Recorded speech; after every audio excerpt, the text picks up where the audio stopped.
नमस्कार, आप देख रहे हैं उत्तराखंड आज तक न्यूज।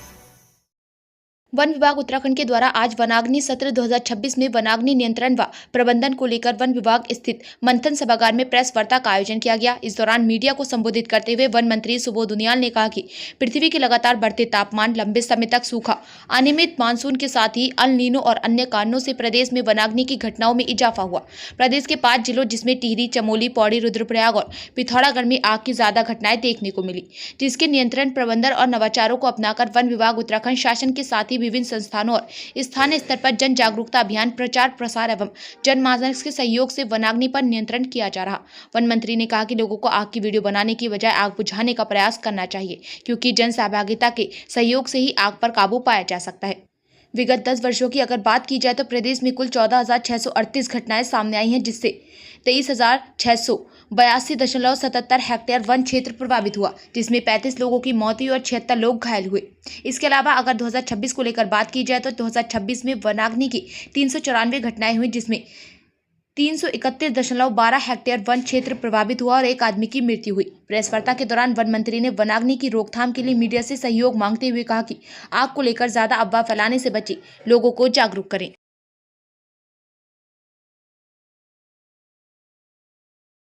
इस समय एक पूरे राज्य के सामने वनाग्नि पे अंकुश लगाना एक सबसे बड़ा जिम्मेदारी के रूप में, और इस पे हमारा विभाग अपने रेगुलर वनकर्मियों के साथ साथ 5,500 के आसपास फायर वॉचर्स के माध्यम से इस वनाग्नि की घटनाओं को कम करने का लगातार प्रयास कर रहा है। और इसमें हमने 4-5 वर्षों में लगातार नवाचार किए, जिसमें जिलाधिकारी की अध्यक्षता में जिले में भी समिति बनी, जिससे डिजास्टर रिलीफ फंड से भी हम लोगों को पैसा मिलना प्रारंभ हुआ। इसके अलावा जन सहभागिता पर हमने फोकस किया, और जो सबसे संवेदनशील हमारे 450 के आसपास जो हमारे क्षेत्र थे, उनमें जिलाधिकारी, उनमें ग्राम प्रधान की अध्यक्षता में फॉरेस्ट फायर मैनेजमेंट कमेटी बनाकर के उनको 30,000 रुपये का इंसेंटिव देने का भी निर्णय लिया गया। हमने अपने वरिष्ठ अधिकारियों को, जो PCCM रैंक के अधिकारी हैं, पहली बार जनपदों में नोडल अफसर के रूप में भेज के उनके अनुभव का फायदा भी वनाग्नि की रोकने की घटनाओं में मिले, क्योंकि वो DFO के तौर पर, वे कंजर्वेटर के तौर पर, वे चीफ कंजर्वेटर के तौर पर, एडिशनल PCCM के तौर पर उनके पास एक व्यापक अनुभव है। उस अनुभव का फायदा भी वनाग्नि को रोकने में मिले, और साथ ही साथ उनकी वरिष्ठता का फायदा एक अनुशासन बनाने में मिले। तो नोडल अफसर के रूप में उनको भेजने का काम किया हमने। जो हमारे फायर वॉचर्स थे, उनके बीमे को 10 लाख रुपये करने का निर्णय लिया कि कभी अगर दुर्भाग्य से ऐसी दुर्घटना हो जाए तो सरकार की संवेदनशीलता भी दिखे और परिवार को थोड़ा बहुत एक सहारा मिल सके। इसके अलावा 2000 हमने रेगुलर मैन पावर बढ़ाने का काम किया, जिसमें फॉरेस्टर्स, रेंजर, पहली बार हमने इस राज्य में SFS स्टेट फॉरेस्ट सर्विसेज के लोगों को भी नियुक्त करने का काम किया। टाइमली प्रमोशन देने का काम किया, ताकि हमारे कर्मचारियों का मनोबल भी बढ़ा रहे। इसके साथ साथ ट्री प्रोटेक्शन एक्ट से लेकर उसमें एक बहुत बड़ा परिवर्तन करते हुए आम आदमी को एक जो जनसहभागिता को बढ़ाने के लिए पीपल फ्रेंडली पॉलिसी बनाने की दिशा में हम आगे बढ़े। 11,217 वन पंचायतें हमारी हैं। उन वन पंचायतों में किस तरह से लोगों की आजीविका से जुड़े हमने 628 करोड़ के हर्बल मिशन में भी काम करना शुरू किया।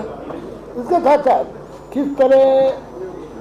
जो हमारा यहाँ जो आग का सबसे बड़ा कारण था चीड़ का जंगल, तो चीड़ के पेड़ को 10 रुपये किलो करने का निर्णय लेना, और जिससे कि आपने देखा कि लोगों में एक उत्साह भी था, महिलाओं की भागीदारी इसमें बहुत बड़ी, और लगातार इसको जो खरीदारी बढ़ रही है। इस साल हमारा टारगेट 8,555 क्विंटल है, ताकि ज़्यादा से ज़्यादा जो चीड़ के जंगल है उनको आगों से बचाया जा सके। इसके अलावा वाटर हार्वेस्टिंग टैंक और जो जंगलों में पानी की लाइन लगाकर उनमें टी पॉइंट बनाकर जरूरत पड़ने पर पानी की मात्रा हमें कैसे मिल सके, तो तमाम तरह के निर्णय लेने के साथ साथ हमारा सबसे बड़ा फोकस था, जिससे 3500 हम लोगों ने वर्कशॉप की आम आदमी के साथ जन जागरूकता बढ़ाने के लिए, ताकि जनता का सहयोग बनाने घटनाओं को रोकने में कैसे लिया जा सके। और इसी का परिणाम था, जैसे जो आपसे मैंने कहा कि हमारे जो FSI की अलर्ट्स आते हैं, उसमें मात्र 14% अलर्ट ही वनाग्नि संबंधित होते हैं। बाकी अलर्ट जो हैं वो निजी जमीन पे किसी दूसरे काम में कहीं धुआं लग गया हो या कहीं पे कंट्रोल फायरिंग अगर हमने की हो, और माननीय उच्चतम न्यायालय के रोक हटने के बाद फॉरेस्ट फायर लाइन पर भी हमने काम करना शुरू किया ताकि वनाग्नि की घटनाओं को किस तरह कम किया जा सके। तो कुल मिलाकर के वनाग्नि के रोकने के लिए पूरा विभाग पूरी तरह से संवेदनशील है। हमारे सारी डिवीजन में जो आप देख रहे हैं कि मॉक ड्रिल हर जनपद में हमने मॉक ड्रिल की थी। स्वयं देहरादून के अंदर मुख्यमंत्री ने इसका नेतृत्व किया मॉक ड्रिल का, ताकि आम आदमी भी वनाग्नि की घटनाओं के प्रति जागरूक रहे और विभाग भी इस मामले में अलर्ट रहे। तो कुल मिलाकर के सरकार पूरी तरह से प्रतिबद्ध है कि वनाग्नि की घटनाओं में कमी ली जाए। मेरा आपसे यही अनुरोध है। विगत वर्ष हम पूरे देश में 14वें नंबर पर, हम इससे संतुष्ट नहीं है, लेकिन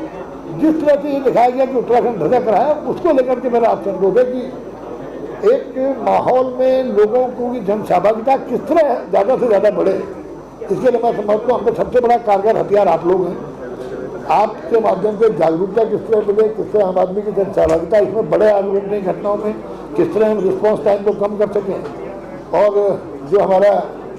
टोल फ्री नंबर है कि उसको लेकर के भी कि किस तरह आग लगने की घटना का तत्काल संज्ञान में आने के बाद उस पर रिस्पॉन्स टाइम को घटा करके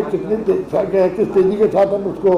कम कर सकें, इस पर हम लोग काम कर रहे हैं और आप सबका सहयोग इसके लिए अपेक्षित है।